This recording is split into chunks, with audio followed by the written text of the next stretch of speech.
Hello, everybody, and welcome back to Maestro's Dirty Shorts. I realized last time I did not introduce myself, but I am still not Maestro. I'm B Ron, taking over for Maestro, filling in while he's away, dealing with some men and lobsters and whatnot. Anyway, I'm here and I'm back with another guest. It is Myles Murino from the Scorchers, one of the new members of the Scorchers. Myles, it's good to have you here on the show. It's a pleasure to be here. I'm happy to be around. It's a pleasure to talk to you, bro. Yeah, pleasure is all mine as well. Good to be here with you. And we get going. I want to just give you a minute to tell people a little bit about yourself. Who is Myles Murino? So, as you know, shoot, from MD, born and raised, starting basketball. I wasn't really into it, like too young of an age. Like at first, I was just watching my older brother, and then when I got to like sixth grade, he ended up passing away. But by the time he like passed away, he was a legend on the court. So it was just like it was inspiring. So I just got into the sport, taking after him, and then another thing I would say like just inspired me to play basketball is Trey Young. I was just always watching him and KD, and then just watching on the court in the city because all the parks they just be packed up. So it's always a good game going on. It's just real inspiring. So that's really how I got into the game. And then yeah, I ended up making a switch to AZ. Okay. All right. Well, look, I am glad that you're here on the show with me. I do want to get into a little bit more of your personal story here, and I'm also a Maryland guy myself, so it's good to have another guy from the 410 in the building. So I, DMV native. Yeah, I'll definitely be asking you some questions about that later on in the show too. But I want to start with asking you actually. I want to know more about your mom. You grew up with just her in your life, from what I found in your background here. How did Yeah, that impact you? And I mean, I'm assuming she's also a big inspiration for you, right? yeah, she's like real inspiring. Just like what she been doing for me for a long time. I just really hope, if I like get far enough, I could like really like just change our lives. You know, like it'll be crazy. Yeah, absolutely. I understand that for sure. As someone who also only has their mom left, I will say that I definitely do agree with you there. And I empathize with that in particular as well, wanting to make it for your mom so you can help her out and all of that stuff. That's something that resonates with me. So that is a good thing that you have that good relationship with your mom as well. Yeah, Uh, Go ahead. I would just say like she real inspiring. Like just to see her as hard as she worked. Like she been working as long as I could like walk for real. So like it's just real inspiring. Like I really wish I could just work as hard as her. Like she really just pushed me to do what I do. So like yeah, like I just love my mom so much. So I really wish I could just give back to her for real. That's so good, man. It's so good. Again, my parents, my mom, same kind of work ethic there. So I definitely understand and resonate with that too. Because it's amazing what your parents do, and you don't even think about it really as you're growing up. You really only see it as you get older. And you being 17, you're starting to realize that now. I can imagine, and even as you get older, you'll continue to just go, my parents were something else. Yeah, yeah, that's true. Like, it just be hitting different. Like you just be sitting there thinking like, dang, But I really got an opportunity. I'm just trying to take it as far as I can. Yeah, you sure do. You sure do. Speaking of that opportunity, what was your biggest reason for committing to play for the Scorchers instead of Run DMV? Because Run DMV is in Maryland. What made you decide to go from Maryland to Arizona and play for the Scorchers over Run DMV? Um, shoot, I always say like the environment, the culture, like the players, and especially like Coach Braden. Like he just been there for me, like since the very beginning. Like he's a very straightforward guy. Like I really mess with it. I mess with the vision. Like it's real clear. Like he's like pushing the players towards SimWorld U, like SimWorld University. Like it's just something I really want to do. And I mess with the team. I mess with everybody, especially like Quincy, shit, Drew, Malik.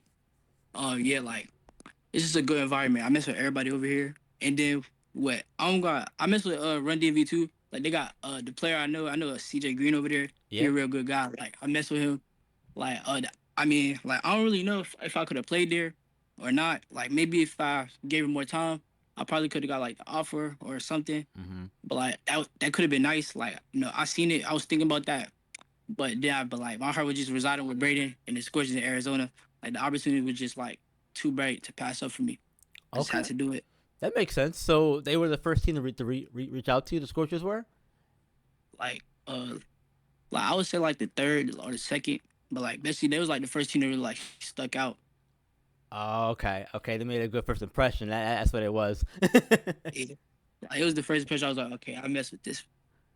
Okay, Yeah. that makes sense. That's fair. That's fair. So, also in my research, I found out that you were into art. What kind of art in particular do you do? Is it like Do graphic like my design artwork. or like what is it? So I would say like, okay, so one thing I really like to do since I was little, I write books, and then I got into like comic books in like ninth grade. Like I had did this art project, and it was like I had did a comic book for like towards the final for the final, and I got 100 of that, and I just like at that point I fell in love with it. So it's just something I like to do. Like whatever free time I do, I just draw, I illustrate with my friend back home. Like I illustrate for his book. Like it's really cool. I really mess with the illustrations. Like we do a lot of like superheroes. Like we came up with our own superhero. It's like we basically like we low key took Marvel idea, but like we put like the Black Panther, like the vibranium, we made it into like a speedster. So it's like really cool. So I drew it. I really mess with it.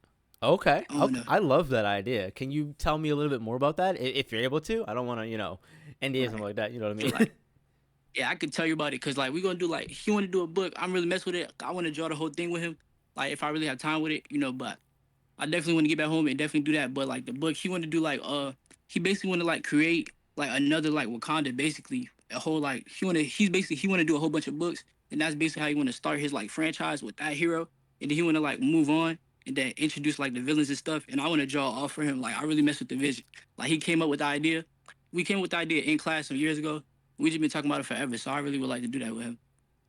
Okay, that sounds really really cool. I'm looking forward to maybe hearing some more progress on that as you all continue to work on it, and you continue to draw on that kind of. That's really cool. Drawing is one of those that's always been very fascinating to me because people who can do it really well, they do it really well, and it takes a lot of time and effort to put into that. So I commend you for sticking with drawing in particular.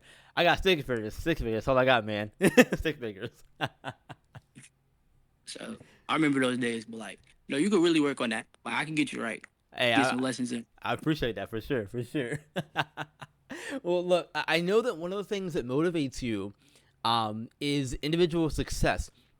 What does that mean to you, and how do you plan to use that for motivation? With this being your only season in SimWorld Prep coming up. Like, do like like right now, I really would say like in similar purpose, I don't really got no individual success. So like that's really like the drive for me. Like I just wanna that's really like what's pushing the work as of right now. Just get some more success, like get some more to my name, like do something. Like I really wanna like put on for my team. I really wanna put us on a map, cause coming in, like they was telling me about like something with the last coach, he ended up leaving us, and they said they just had a bad season. But I was like, that's not no problem for me. Like there's nothing to turn it around. Like I really think we can do this with the guys we got here. Like it's a good environment. Like I think it's just gonna come down to the engagement, the live coaching, and things of that nature. Like I really think we can get it done here. All right, all right. Yeah, I'm looking forward to seeing how you all do this coming season as well. Because the Scorchers are one of those teams that I've always been a personal fan of, like the color scheme and that kind of stuff. But I do also want to ask. I've heard from others that you do like to talk a little trash on the court from time to time. I have my own opinions on it, but this is where I'll get into a little bit of that though. Do you think that there's a line where trash talk becomes disparaging, or is anything on the table for you? Because personally, I feel like if you can dish it out, you better be able to take it if someone claps back at you. I mean, like me personally, I growing up, you gotta have tough skin from where I come from. Yep. Always on the court. Like it's just, it could get rough out there. But me personally, I try not to take it too far. But like, I can talk a little trash. I'm not really gonna take it all the way there with you. I don't want to like hurt nobody's feelings. I don't want to like get under your skin too bad to the point where you want to like harm me or anything like Yeah. that. I still want to keep it fun. Like I love the game of basketball. It's all love. Like at the end of the day, I'm trying to be cool with everybody I play with. Like I just been meeting people like new people every day. Like and they all cool. Like trash talk here and there, but it's all love. Like I mess with everybody. Okay, okay. So keep it light, keep it fun. There is a line for you, is what I'm hearing, and you're not gonna cross that line because you don't want to bring, I guess, any of those sorts of negative emotions too far out for people. Yeah, most definitely. Okay, that's good. I can respect that. I can respect that. Well, look, those were all of the regular questions I have. Now I want to get into some rapid fire ones here as we wrap things up here. These are very quick, yes or no kind of answers. But yeah, you ready? All right, for sure, let's do it. All right. So first one I have: lockdown defense or taking a game-winning jumper coming off a screen. Me personally, I'm taking a jumper. Personally, I'm taking a jumper. But I respect the defense too. Like that's something I like to work on. That's something I've been getting work on. Like Jordan Scott, he gave me some drills to work on, get better at that. So like yeah, he been supporting me a lot. Like I mess with him. I'm definitely trying to get better on defense. But as of right now, me personally, I'm taking a shot off the screen from anywhere off the court. Like it could be half court, the corner, top of the key, hash mark. I'm shooting it. I like that. I like that. Next one I got: going undefeated or winning SimWorld Prep Player of the Year award. Player of the year. Give me the player of the year. But undefeated nice too. But I want player of the year. Like if I'm player of the year, I feel like we did good anyway. If I'm player of the year, like I had to be doing something. Like we definitely somewhere. We can't be doing that bad if I'm player of the year. Like, undefeated ain't everything. You can go undefeated and still get sweat. Like we not worried about that. Or like first rounded, like, like Yeah. player of the year. Oh, All right. I like it. I like it. The next two for your Maryland related: M&T Bank Stadium or Camden Yards. can you repeat that? Sure. M&T Bank Stadium or Camden Yards. Mm, That's tough. mm, I'm gonna go NDC. I'm gonna go NDC. I don't know. I'm gonna go NDC. I got to. M&T Bank. All right. Fair. Fair. Crab cakes. Yes or no? Crab cakes. Nah. No. Oh man, break my heart. Break my heart. It's all right though. It's all right. Last one I got for you. Last one I got for you. We never let Jason Bourne do what? Jason Bourne. Jason Bourne. It's it's Maestro's thing. We never let Jason Bourne do what? I don't know. You I don't. don't know. Oh no, nobody knows. It's all right. It's okay. I got you. I will finish it for you. We never let Jason Finish it for Bourne. me. Yep, never let Jason Bourne borrow your car.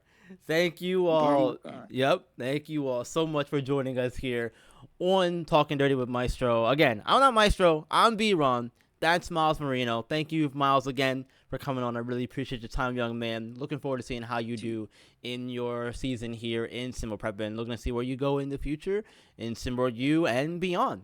Myles, have a good rest of your evening. Again, thank you, and and for everybody else watching and listening, thank you for watching and listening, and we'll see you next time.